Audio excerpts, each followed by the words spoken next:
최근에 방영했던 드라마 중에 제가 본 건데 태풍상사라는 드라마가 있어요. 이 드라마의 배경은요 90년대 후반 IMF를 겪었던 시대를 배경으로 한 드라마예요. 그러니까 제 목사님의 부모 세대인 60대 이상의 어른들에게는 이 시기에 IMF라고 하면 거의 전쟁만큼 무서운 것이었어요.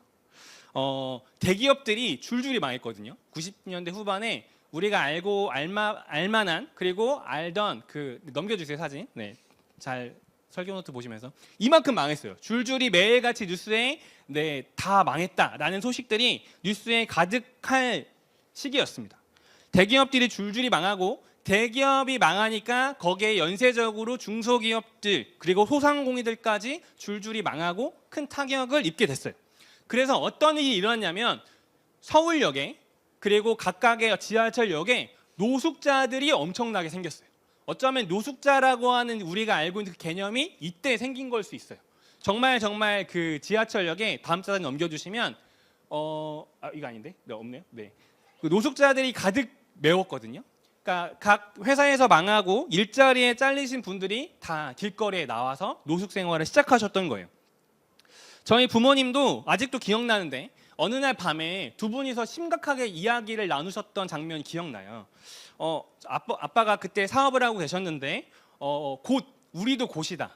곧 그 IMF의 그 위기가 우리 집에도 닥칠 것 같다라고 하는 그 위기에 대한 고민을 심각하게 밤에 나누셨던 모습이 아직도 기억납니다. 그리고 실제적으로 1, 2년 뒤에 우리 집이 어렵게 부모님이 마련하셨던 아파트를 팔고 그 옆동에 월세로 이사를 가게 됐던 기억이 있습니다.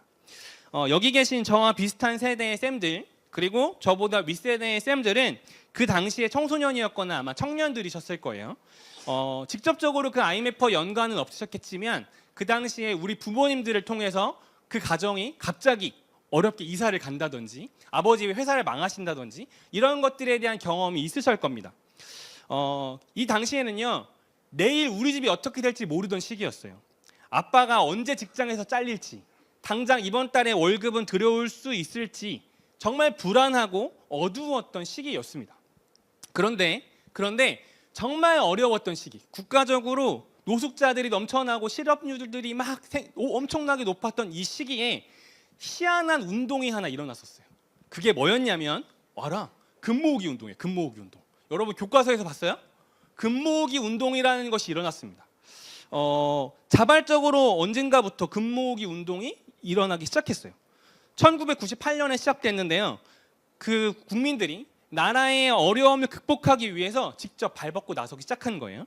집집마다 장롱에 있었던 돌반지, 그리고 결혼할 때 받았던 예물들을 꺼내기 시작했어요. 심지어 어떤 분은 국가유공자로 받은 국가로부터 받은 훈장 이런 것들을 다 이제 내놓기 시작한 거예요. 그 당시에 저도 기억나는 건 저희 엄마가 유일하게 끼고 있었던 불과 몇 년 전에 맞추셨던 결혼기념일에 맞추셨던 금반지가 하나 있었는데 엄마가 어느 날 이것을 내놔야 하나 말아야 되나를 고민하셨던 장면이 기억나요. 엄마의 금반지 그리고 아빠가 결혼할 때 사셨던 예물로 갖고 계셨던 시계 이 두 가지를 이걸 우리도 내놔야 될까 말아야 될까 고민하셨던 장면이 생각납니다. 그 당시에 앞서 말했지만 우리 집도 매우 어려워졌던 상황이었어요. 아빠의 사업들이 위태한 상황이었는데 근데 그때 엄마가 이걸 고민하시는 거예요. 그리고 어느 날 엄마는 저의 손을 잡고 금모으기 운동을 하러 가셨던 기억이 있습니다. 언제 회사에 잘릴지 모르고 언제 아빠의 사업이 망할지 알 수 없었던 정말 하루하루가 위태했던 그 시절에 정말 당장 살던 집에서 쫓겨나 길거리로 나앉을지 모르던 그 시기 상식적이라면 여러분 어떻게 해야겠어요? 이 금을 갖다 내는 게 아니고요. 내가 갖고 있었어야 하는 거죠. 요즘 들어서 이런 얘기해요.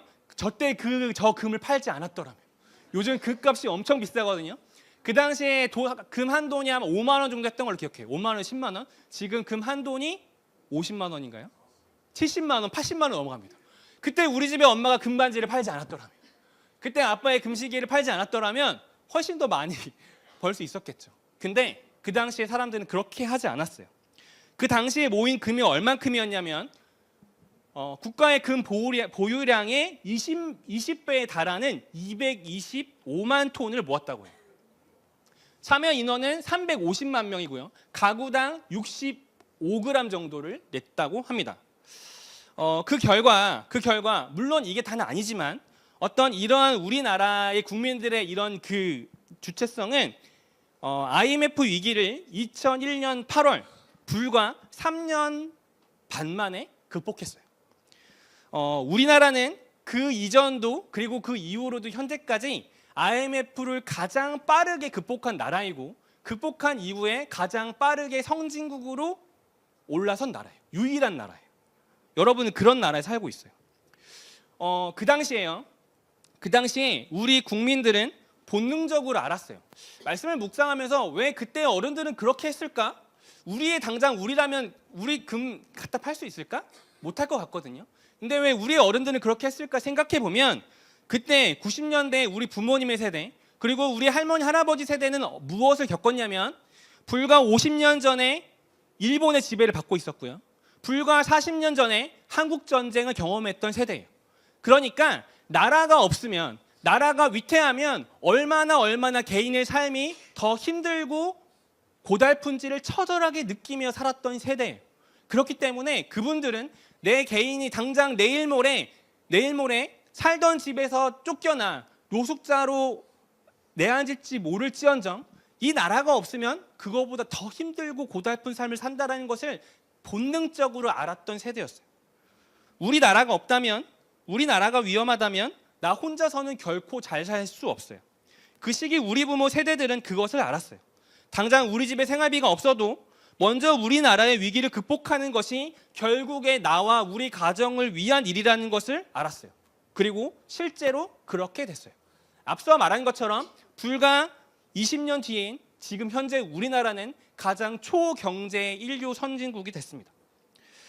그 이후에도요. 우리나라는 나라의 위기가 있을 때마다 시민들이 자발적으로 거리에 나왔어요. 때로는 촛불을 들고 때로는 응원봉을 들고 나와요. 회사에 휴가를 내고요. 지방에서는 자비로 버스를 대절해가며 그 시민의 광장에 참여했습니다. 그 마음은요. 나라를 지키고 나라를 올바로 세우겠다는 마음이었어요. 왜냐하면 나라가 없으면 나의 삶도 우리 가정의 삶도 온전치 못하다는 것을 우리나라의 시민들은 본능적으로 알고 있기 때문이에요. 그때 우리 모두가 그냥 나만을 위해 우리 가정만을 지키기 위해서 모두가 그렇게 있었다면 아마도 이처럼 우리나라가 빨리 그 어려움을 극복하고 지금 우리가 누리고 있는 평안과 안전한 삶을 누리지 못했을 것입니다. 예수님은 오늘 마태복음 5장 33절에서 이렇게 말씀하세요. 먼저 그의 나라와 의를 구하라. 그리하면 이 모든 것을 너희에게 더하여 주실 것이라. 여기서 구한다는 것은요. 단순히 기도하는 것을 의미하지 않아요. 뭐냐면 계속적으로 추구하라는 거예요. 먼저라는 단어의 뜻은 삶의 가치관의 중심을 덜하는 거예요. 결국에 해석하면 먼저 그의 나라를 구하라는 것은 하나님 나라를 세우는데 우리 삶의 우선순위를 두라는 의미이고 나아가 그것을 계속적으로 삶으로 실천하고 추구하며 살아가라는 의미입니다. 여러분, 먼저 그의 나라와 의를 구하라. 그리하면 이 모든 것을 너에게 더하여 주실 것이다. 이렇게 말씀하세요. 근데 이거를 기브 앤 테이크로 해석해서는 안 돼요. 우리가 하나님 나라를 위해서 우리 것을 드리면 그럼 내가 원한 나의 삶을 하나님께서 책임져 주시겠지라고 하는 주고받는 개념으로 해석하면 안 됩니다. 대한민국이란 나라가 없이 나라는 개인이 있을 수 없듯이요. 하나님 나라를 위한 일은요. 결국 나를 위한 일인 거예요. 이거는 분리해서 내가 하나님 나라를 위해서 하나님 제 거 드릴게요 하면 하나님도 저와 저희 가정을 위해서 이렇게 해주세요가 아니고요. 하나님 나라를 위한 일이 결국에 나와 우리 가정을 위한 일이라는 거예요. 대한민국이라고 하는 나라와 나라고 하는 한 사람과 가정을 분리할 수 없듯이 하나님 나라 역시도 마찬가지라는 거예요. 대한민국이란 나라가 없거나 국력이 약해지면 나 개인의 삶이 위태로워지는 것처럼 하나님 나라는요. 누가 사는 나라냐면 하나님이 사시는 나라가 아니고 우리가 사는 나라예요. 하나님이 주인 되시고 그분이 다스리시는 나라. 하나님의 통치 아래 하나님의 주권됨을 인정하는 그분의 백성들이 사는 나라예요. 결국에 하나님 나라는 내가 사는 나라인 거예요. 하나님 나라를 위해서 먼저 그의 나라를 위해 힘쓰라는 것은 하나님 나라를 위해서 제 거 드릴게요. 하나님은 그러니까 제 나라를 위해서 주세요라는 게 아니고 결국 내가 사는 이 나라, 하나님 나라를 건강하고 올바르게 만들어가자는 의미라는 거예요. 그 나라를 건강하게 만들어가는 일은요, 그것에 우선하는 일은요, 결국 그 나라에 사는 우리 가정을 위한 일이라는 거예요. 예수님의 말씀은 따라서 나에게 먼저 네 것을 주면 내가 네 것을 채워주겠다는 말씀이 아니라 하나님 나라를 위해 올바로 세우기 위해 지속적으로 언제나 힘써라. 그것이 결국 네가 누리고 살아갈 나라라는 의미입니다. 그걸 위해 여러분 공부하세요. 그걸 위해서 힘써 일하십시오. 대한민국이란 나라가 건강하고 성장해야 우리 모두가 행복하게 살 수 있듯이 하나님 나라가 건강하고 튼튼하게 세워져야 그 나라에 사는 우리 모두가 행복하게 살 수 있는 거예요.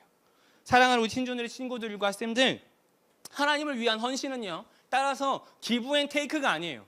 하나님만을 위한 것도 아니에요. 결국에 하나님 나라에 사는 우리 모두, 그리고 나를 위한 일인 거예요.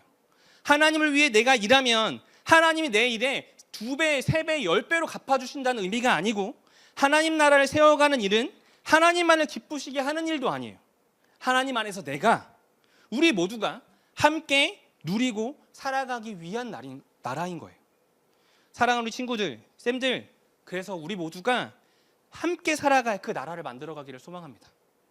하나님을 주인 삼고 하나님의 십과 법을 따라 살아감을 통해서 하나님을 사랑하고 이웃을 사랑하는 주님의 계명을 지킴을 통해서 그렇게 나만을 위한 신앙이 아니라요, 예수를 믿는 나를 통해 우리 모두가, 서로가, 그리고 나아가 우리 사회가 함께 잘 살 수 있는 진정한 하나님 나라, 그 나라를 우리 모두가 함께 만들어 가기를 소망합니다. 여러분, 여러분의 삶의 목적과 방향을 거기에 두시기 바랍니다. 먼저 그의 나라와 의를 구하라. 여러분의 삶의 중심과 방향을 나의 삶을 넘어 우리로, 하나님 나라로 함께 향해 가시기를 소망합니다.